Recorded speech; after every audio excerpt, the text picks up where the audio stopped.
आजकल आप थोड़ी-सी उदास लग रही हैं। आपको कोई परेशानी है? टीम की अगुआ बनने के बाद से ही मैं जो भी कहती हूँ और करती हूँ उसमें दुविधा रहती है। टीम की अगुआ चुने जाने के बाद से ही मुझे लगा मेरा व्यवहार अगुआ जैसा होना चाहिए। समूह की हर समस्या को समझना और हल करना चाहिए।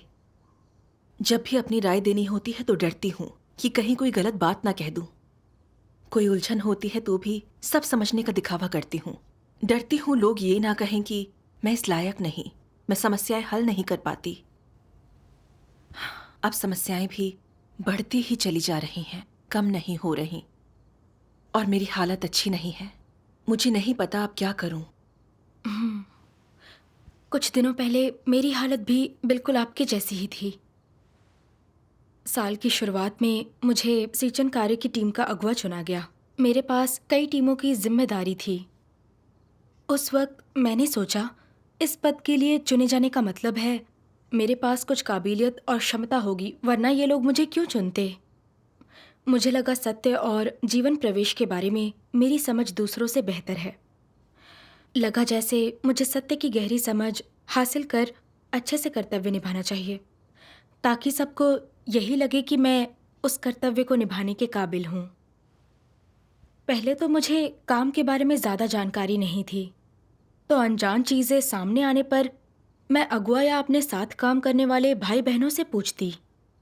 मैंने सोचा, क्योंकि मैं उस कर्तव्य के लिए नहीं हूँ, तो कुछ चीज़ों के बारे में पता ना होने पर लोग समझेंगे और ज़्यादा खोजने से मुझे तेज़ी से आगे बढ़ने में मदद मिल सकती है। इससे मेरी छवि अच्छी बनेगी और लोग जानेंगे कि मैं ईमानदार हूँ। मगर मेरे सामने बहुत सी समस्याएं आने लगीं। फिर मुझे पूछने में झिझक होने लगी। उस कर्तव्य को निभाते हुए कुछ समय हो गया था। अगर मैं लगातार सवाल पूछती रही तो लोग क्या सोचेंगे? क्या उन्हें लगेगा कि मैं नाकाबिल हूँ और मामूली समस्याएं भी हल नहीं कर सकती और मैं टीम की अगुआ के तौर पर उस कर्तव्य को निभाने के काबिल नहीं थी?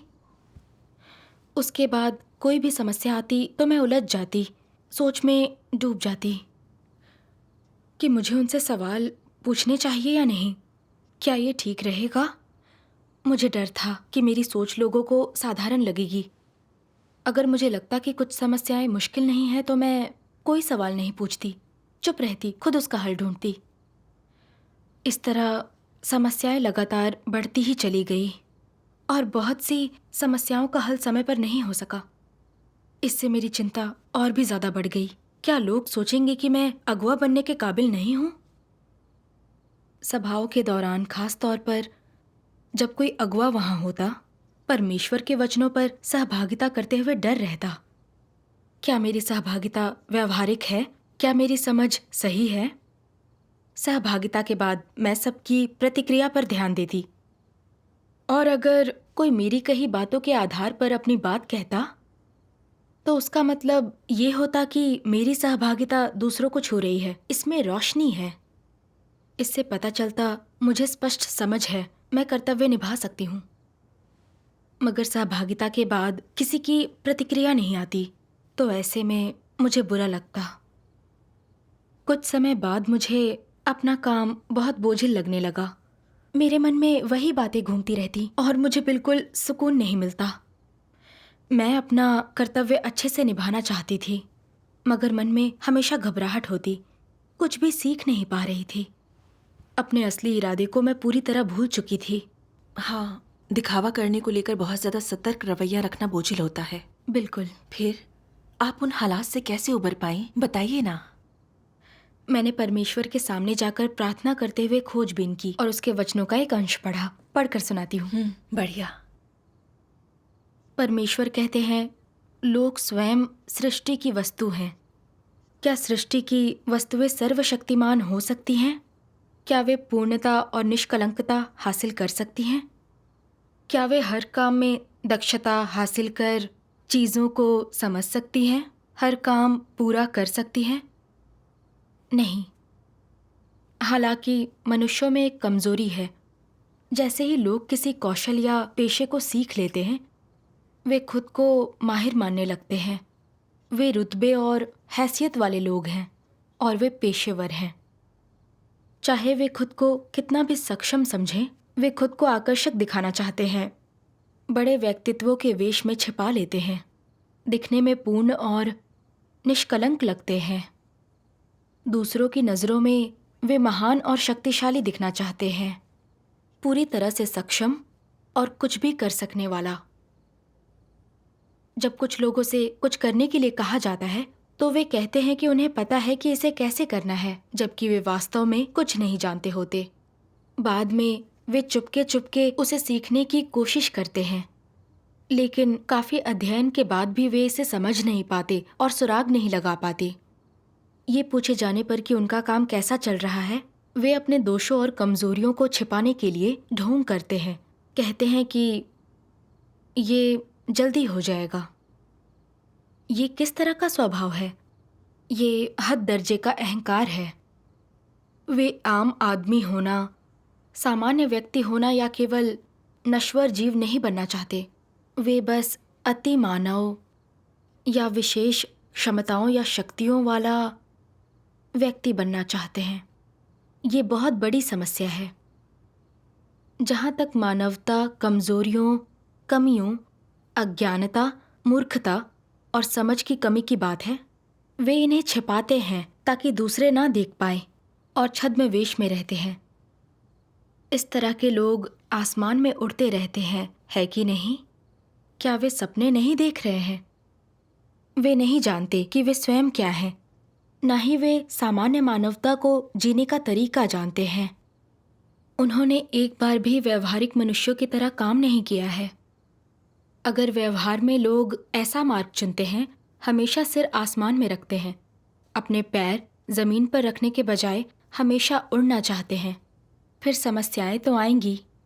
तुमने सही मार्ग नहीं चुना। आमीन। आमीन। इन वचनों पर विचार करके मुझे अपनी हालत की थोड़ी समझ आई। मैं अपने आप को कुछ ज़्यादा ही बड़ा समझती थी। सोचती थी मैं सीचन कार्य की टीम की अगुवा हूँ। इसका मतलब है कि मुझ में कुछ काबिलियत और कार्य क्षमता है। जब मैंने खुद को उस नज़रिए से देखा तो परवाह करने लगी लोग क्या सोचेंगे, और मैं जल्द खुद को उस कार्य के काबिल साबित करना चाहती थी। इसलिए जब अधिक समस्याएं और परेशानियां आने लगीं तो मैं उन्हें सामने नहीं लाना चाहती थी, बल्कि हमेशा डर लगा रहता था कि लोग जान लेंगे, कहेंगे मुझ में काबिलियत नहीं है, मैं काम के लायक नहीं हूँ। मैंने चेहरे पर झूठ का मुखौटा लगा लिया। समस्याएं सामने आने पर मैं चुप रहती और खुद ही हल ढूंढती। इस कारण बहुत सी समस्याओं का समाधान नहीं हो पाया, जिससे हमारे काम में रुकावट आई और मेरी हालत पर भी असर पड़ा। मेरी सोच अब स्पष्ट नहीं रही। मैं उन चीज़ों को भी नहीं समझ पा रही थी जिन्हें मैं आसानी से समझती थी। सभाओं में अपनी सहभागिता को लेकर मुझे हमेशा संदेह होता, डरती कि अगर मैं अच्छा नहीं बोली तो लोग आलोचना करेंगे। हर बार लगता कि मैं बेबस हूँ। हाँ। मुझे एहसास हुआ कि सारा दोष मेरा ही था। मैं बहुत घमंडी और अविवेकी थी। अपने दोषों का सामना नहीं कर पा रही थी। हमेशा दिखावा करती थी ताकि मेरा नाम हो। वो कर्तव्य परमेश्वर के घर द्वारा दिया गया मौका था ताकि मैं खुद को प्रशिक्षित कर सकूं। इसका मतलब ये नहीं था कि मैं सत्य समझती थी। मेरे पास सत्य हासिल करने की थोड़ी क्षमता थी, मगर मैं बहुत सी बातें नहीं समझती थी और ना कोई निजी अनुभव था।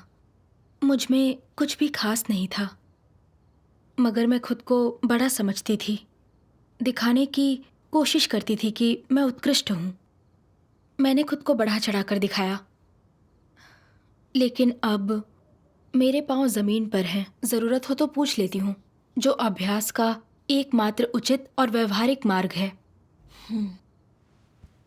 आपकी सहभागिता से अब मैं समझ सकती हूँ कि मैंने राय जाहिर करने की हिम्मत नहीं की, क्योंकि मैं अपनी छवि बचा रही थी। मैं बुरी दिखना नहीं चाहती थी, इसलिए सदा झूठ का सहारा लिया। मैं अपने सवाल नहीं पूछती थी और समझ जाने का दिखावा करती। अपनी कमियों को मानकर उनका सामना करना नहीं चाहती थी।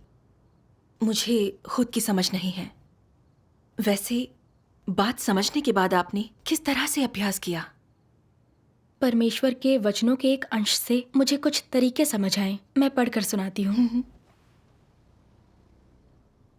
परमेश्वर कहते हैं, कोई भी समस्या पैदा होने पर, चाहे वो कैसी भी हो, तुम्हें सत्य की खोज करनी चाहिए और तुम्हें किसी भी तरीके से छद्म व्यवहार नहीं करना चाहिए। तुम्हारी कमियां हों, खामियां हों, गलतियां हों, तुम्हारे भ्रष्ट स्वभाव हों, उनसे खुलकर संगति करो, मन में मत रखो। सत्य में प्रवेश करने के लिए खुलकर बोलना सीखना सबसे पहला कदम है और ये पहली और सबसे मुश्किल बाधा है।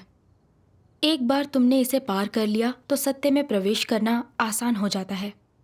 इसका मतलब है कि तुम अपना हृदय खोल रहे हो और वो सब कुछ दिखा रहे हो जो तुम्हारे पास है, अच्छा या बुरा, सकारात्मक या फिर नकारात्मक। दूसरों और परमेश्वर के देखने के लिए खुद को खोलना, परमेश्वर से कुछ ना छिपाना, कोई स्वांग ना करना, दिखावा ना करना, धोखे और चालबाजी से मुक्त रहना और ऐसे दूसरों के साथ खुला और ईमानदार रहना। इस तरह तुम प्रकाश में रहते हो। परमेश्वर तुम्हारी जांच करेगा। लोग देखेंगे कि तुम सिद्धांत और पारदर्शिता से काम करते हो। तुम्हें अपनी निजी प्रतिष्ठा, मान सम्मान और ओहदे की खातिर कुछ भी छिपाने, सुधारने या चालाकी करने की आवश्यकता नहीं है और ये बात तुम्हारे द्वारा की गई किसी भूल पर भी लागू होती है। ऐसा व्यर्थ कार्य अनावश्यक है। यदि तुम ये सारी चीजें नहीं करते हो तो तुम आसानी से और बिना थकान के प्रकाश में जियोगे। केवल ऐसे लोग ही परमेश्वर की प्रशंसा पा सकते हैं। आमीन। आमीन। इस पर विचार करके मुझे एहसास हुआ कि चिंता मुक्त होकर अपना कर्तव्य निभाने का पहला कदम अपनी गलतियों के बारे में खुलकर बोलना है। झूठ का मुखौटा नहीं लगाना है। सत्य का अभ्यास कर ईमानदार बनना होगा। मैंने देखा कि मैं सत्य को मुश्किल से समझने वाली एक भ्रष्ट इंसान थी। जाहिर था कि मैं ज़्यादा नहीं समझती थी। ये बिल्कुल सामान्य बात थी। मुझे कोई दिखावा करने और अपनी छवि बचाने की ज़रूरत नहीं थी। सुकून से कर्तव्य निभाना है तो मन में सवाल आने पर अहंकार को छोड़ देना चाहिए, खुलकर बोलना और खोजना चाहिए। इस एहसास के बाद मेरा दिल रोशन हो गया। मैं उसका अभ्यास करने पर ध्यान देने लगी। जब मुझे किसी चीज़ के बारे में पक्का पता नहीं होता तो मैं फ़ौरन पूछ लेती। अपनी राय साझा करते वक्त मैं वही कहती जो मैं सोचती हूँ। उन बातों पर ही सहभागिता करती जो मुझे पता होती। जब मैंने इस पर अमल किया तो धीरे धीरे वो बातें समझ में आने लगी जो पहले नहीं समझ आती थी। अब मैं अपने कर्तव्य में गलतियां ढूंढकर उन्हें ठीक कर पाती हूँ। मुझे अपनी निजी समस्याएं अच्छे से समझ आने लगी। फिर मैंने अनुभव किया कि जो मैं हूँ वैसा ही दिखना अच्छा है। इससे सत्य के सिद्धांतों को समझने और गलतियों को जानने में मदद मिलती है। फिर मैंने खुद को आज़ाद महसूस किया और उसके बाद मैं सामान्य तरीके से अपना काम करने लगी। परमेश्वर का धन्यवाद। हाँ, शांत मन से अपनी कमियों को पहचान कर ही हम आगे बढ़ पाते हैं। मिलजुल कर कर्तव्य निभाने से हम सभी एक दूसरे से सीख सकते हैं। एक दूसरे को कमियां बताकर हम मदद कर सकते हैं। मैं समझ सकती हूँ, ये एक अच्छी बात है। बिल्कुल सही। जल्दी ही जिन समूहों की जिम्मेदारी मुझ पर थी वे कलीसियाई जीवन में अच्छे से आगे बढ़ने लगे। भाई बहन अपनी समस्याओं के बारे में मुझसे संगति करना चाहते थे, लेकिन फिर मन में आने लगा कि लोग मेरे बारे में क्या सोचेंगे। एक बार सहकर्मियों की बैठक में एक अगुआ किसी कलीसिया की कुछ समस्याएं लेकर आई और हमसे राय पूछी। मैं सोच रही थी, बहुत लोग यहाँ हैं, ऐसे में अगर मैं कुछ खास बातें साझा कर सकी तो लोगों को लगेगा कि मैं बहुत काबिल हूँ। लेकिन बहुत सोचने पर भी कुछ काम की बात दिमाग में नहीं आई। तभी अगुआ ने मेरी राय पूछी।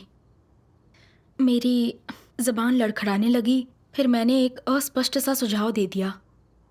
कुछ ही पल बाद दो और बहनों ने अपनी सोच साझा की। उनके सुझाव मेरे सुझावों से उलट थे। उनकी बातें तर्कपूर्ण थी और अगुआ उनसे सहमत थी। इससे मुझे बेचैनी होने लगी। मैंने सोचा खुद को अच्छा तो दिखा नहीं पाई, बल्कि बुरी दिखने लगी। अगुआ मेरे बारे में क्या सोचेगी? क्या ये कि मैं मामूली समस्या नहीं सुलझा सकी, मैंने कोई प्रगति नहीं की? अगले कुछ दिनों में मैं जिन समूहों के लिए जिम्मेदार थी, उनमें कुछ समस्याएं सामने आईं। मैं समझ नहीं पा रही थी, इसलिए मुझे फौरन मदद लेनी चाहिए थी। मगर फिर मैंने सोचा, अगर मैंने इतने सवाल पूछे तो क्या मेरी अच्छी खासी छवि खराब हो जाएगी? लोग क्या सोचेंगे? मुझे पता था कि इस तरह तो हमारे काम में रुकावट आएगी, इसलिए मैंने एक जुगाड़ करने की सोचा कि मैं अलग अलग लोगों से अलग अलग सवाल पूछूंगी। इससे समस्याएं भी हल हो जाएंगी और ऐसा भी नहीं लगेगा कि मैं बहुत से सवाल पूछती हूँ और अनाड़ी हूँ। इस तरह खुद को छिपाने से मेरी स्थिति और अधिक खराब होने लगी। मेरी सोच और धुंधली हो गई, बहुत सी चीज़ें समझने में दिक्कत होने लगी। फिर मैंने विचार किया तो पाया अब मैं उन चीज़ों को भी समझ नहीं पा रही जिन्हें पहले समझती थी। इसका मतलब समस्या मेरी अवस्था में है। फिर मैंने परमेश्वर के सामने आकर प्रार्थना की, परमेश्वर, जाहिर है मुझ में समस्याएं हैं। मैं अपनी गलतियों को ईमानदारी से स्वीकार नहीं कर पाती। मैं हमेशा बड़े काम करना चाहती हूँ। कुछ ना समझ पाने पर मैं पूछ क्यों नहीं पाती? मेरी ज़बान बंद हो जाती है। इस तरह अपना कर्तव्य निभाना थका देता है। मेरा मार्गदर्शन करो कि मैं अपनी भ्रष्टता समझकर खुद को बदल सकूं। उसके बाद मैंने परमेश्वर के वचनों के कुछ अंश पढ़े जिसने मेरी स्थिति उजागर कर दी। उन वचनों का वीडियो देखते हैं। जरूर।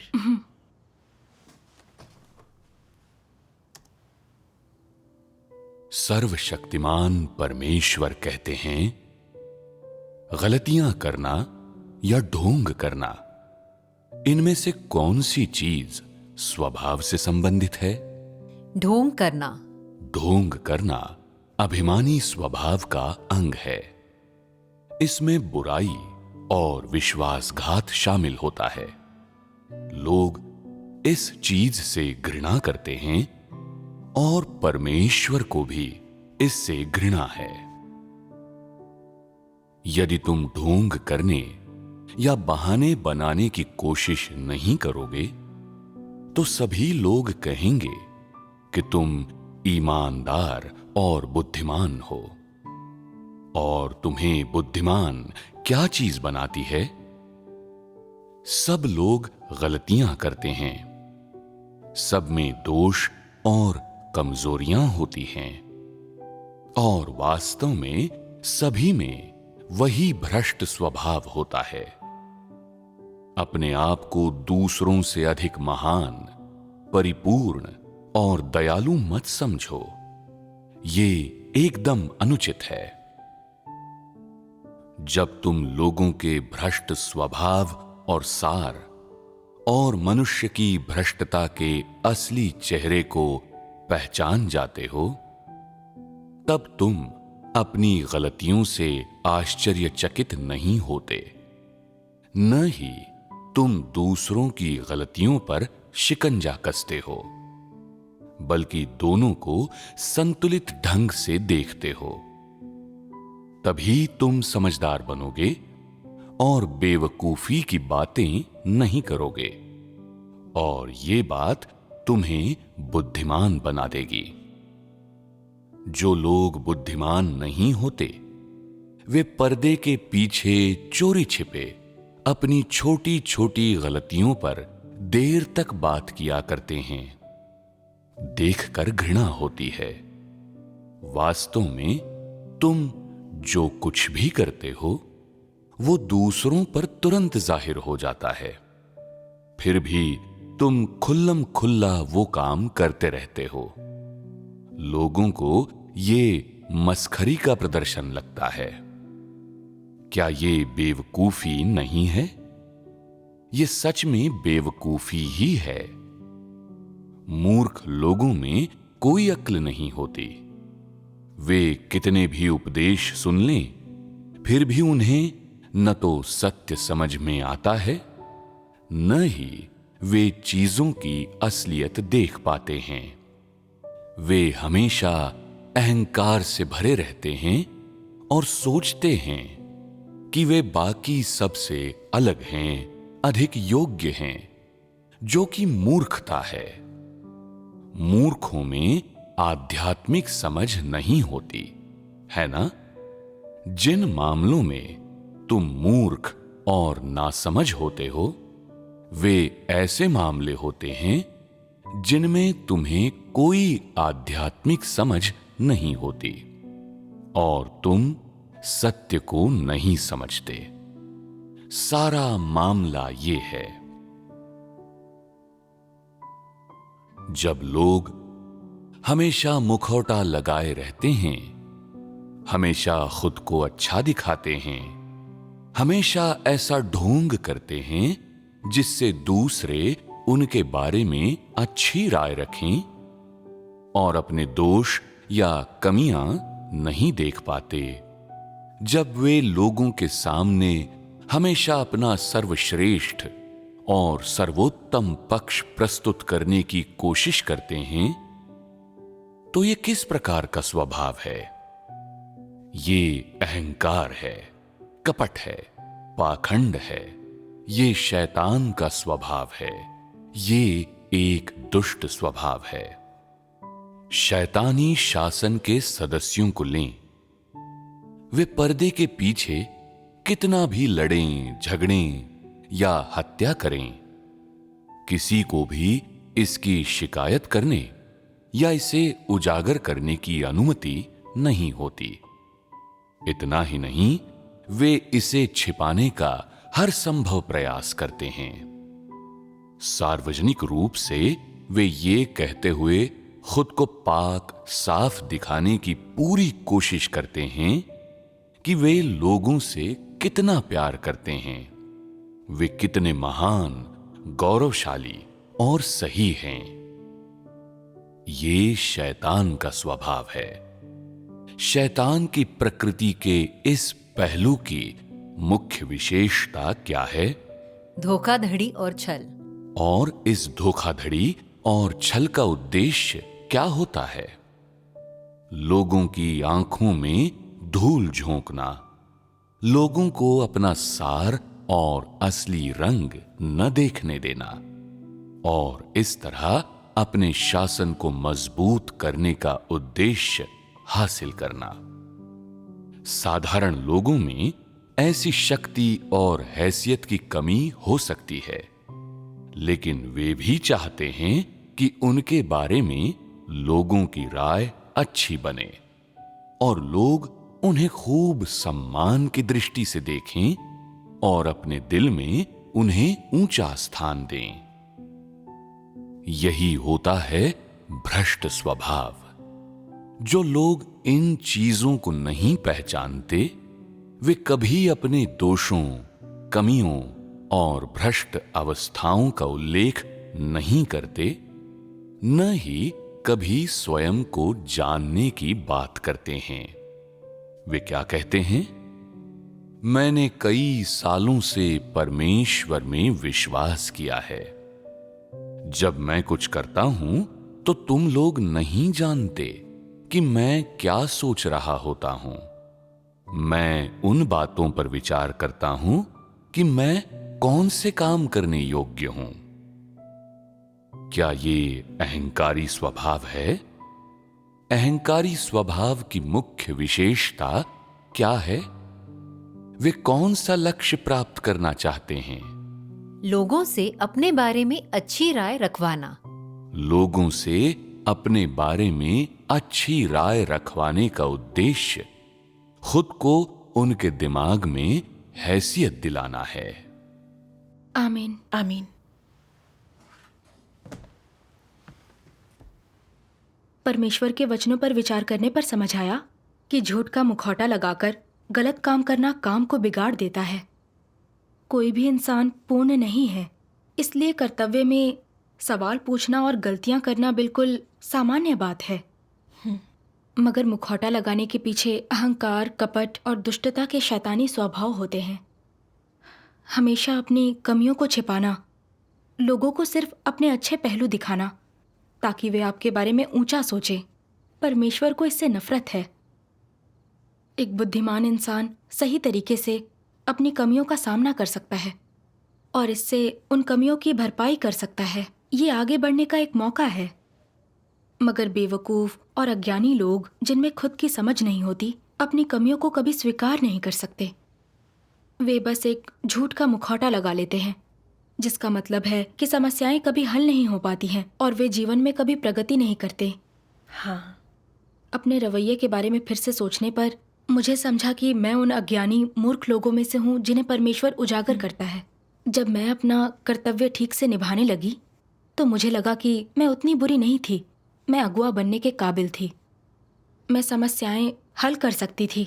इसलिए मैंने खुद को ऊंचा उठाया और खुद को ज़्यादा ही बड़ा समझ लिया।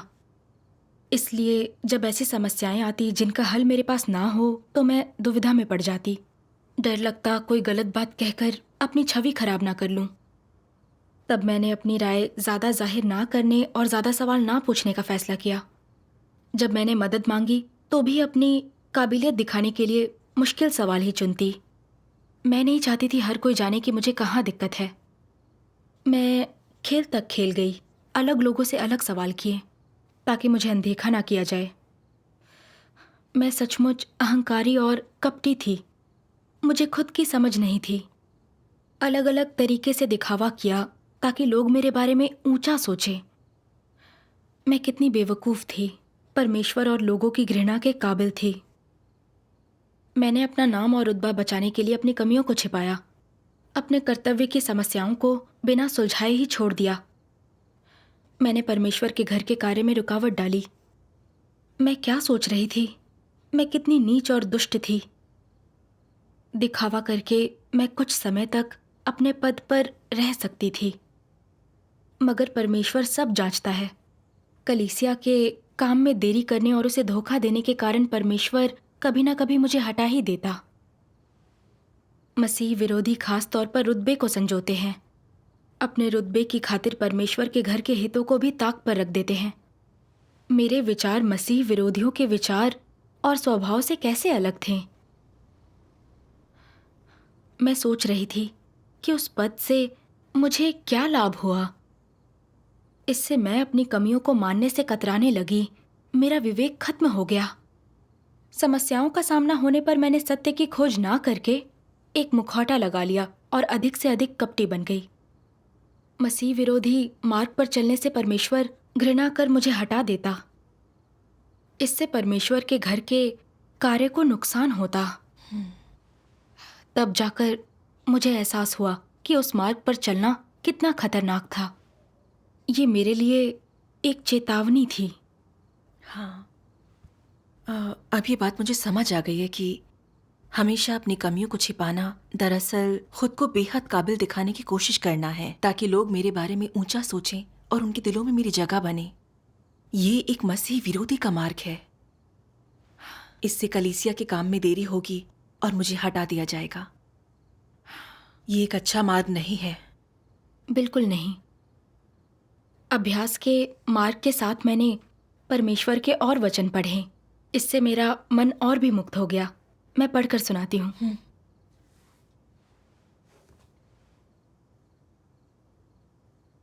परमेश्वर कहते हैं, कलीसिया द्वारा बढ़ावा दिया जाना और विकास किया जाना अच्छा अवसर है। ये परमेश्वर द्वारा ऊंचा उठाया जाना और अनुग्रह पाना है।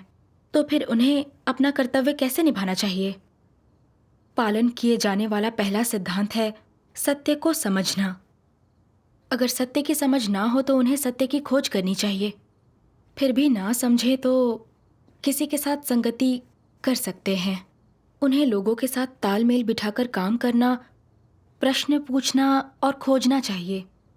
तभी वे समस्याएं सुलझाकर परमेश्वर के चुने हुए लोगों और कलीसिया के कार्य के लिए लाभकारी सिद्ध हो पाएंगे। क्योंकि तुम केवल उन्नयन और विकास के स्तर पर हो। तुम्हें हर चीज़ की समझ नहीं है, तो ये दिखावा मत करो कि तुम समझते हो। ये काम करने का एक मूर्खतापूर्ण तरीका है। यदि समझ ना आए तो किसी से या ऊपर वाले से पूछ सकते हो या किसी से संगति कर सकते हो। इनमें से कुछ भी लज्जास्पद नहीं है। अगर तुम नहीं भी पूछोगे तो भी ऊपर वाला जानता है कि तुम कुछ नहीं हो। तुम्हारे पास कुछ नहीं है। तुम्हें खोज और संगति करनी चाहिए। ये सामान्य मानवता का भाव है। अगुवाओं और उपयाजकों का सिद्धांत है, इसमें शर्म की कोई बात नहीं है।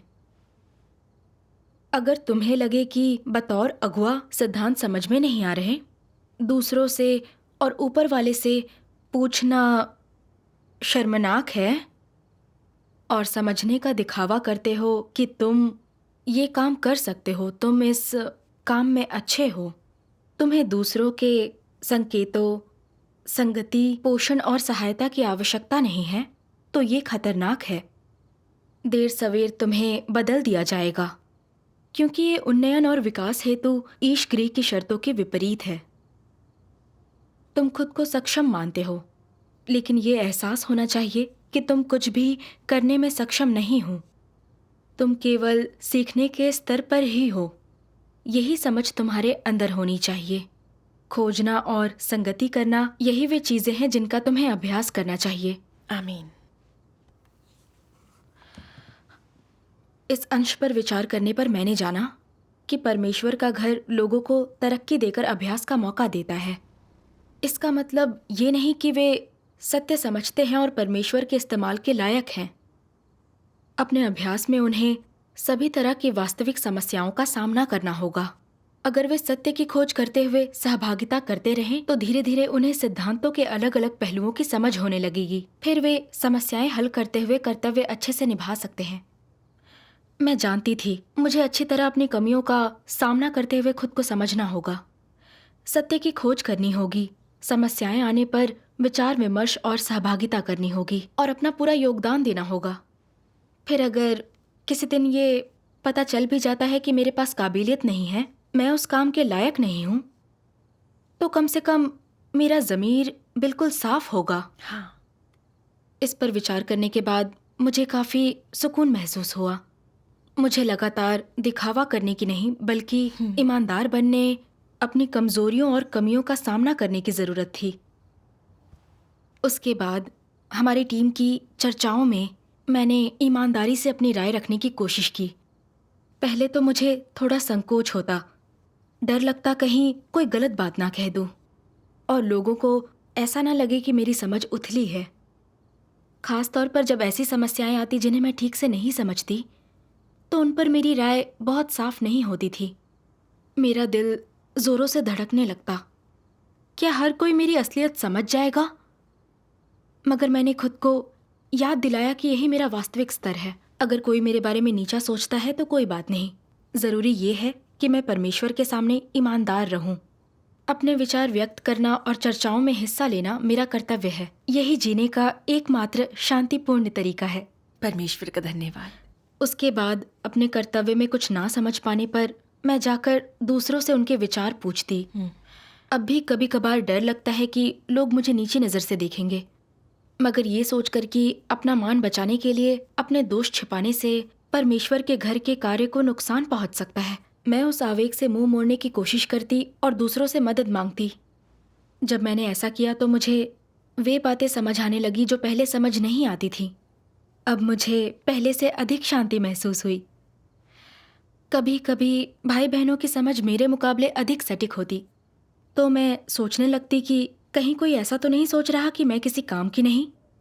मगर मैं समझ गई कि ये चीज़ों को देखने का सही तरीका नहीं था। अपनी कमज़ोरी की भरपाई करने के लिए मुझे दूसरों की खूबियों से सीखना चाहिए। क्या ये एक खूबी नहीं है? बिल्कुल। जब मैंने इस तरह से सोचा तो मेरी घबराहट खत्म हो गई और समय के साथ खुद को अधिक मुक्त महसूस करने लगी। मैं परमेश्वर की आभारी हूँ जिसने मुझे अनुभव कराया कि ईमानदार होना कितना सुकून देता है। अब उसके वचनों पर अमल करने को लेकर मेरी आस्था और बढ़ गई है। परमेश्वर का धन्यवाद। अब मैं जान गई कि क्या करना है। परमेश्वर का धन्यवाद।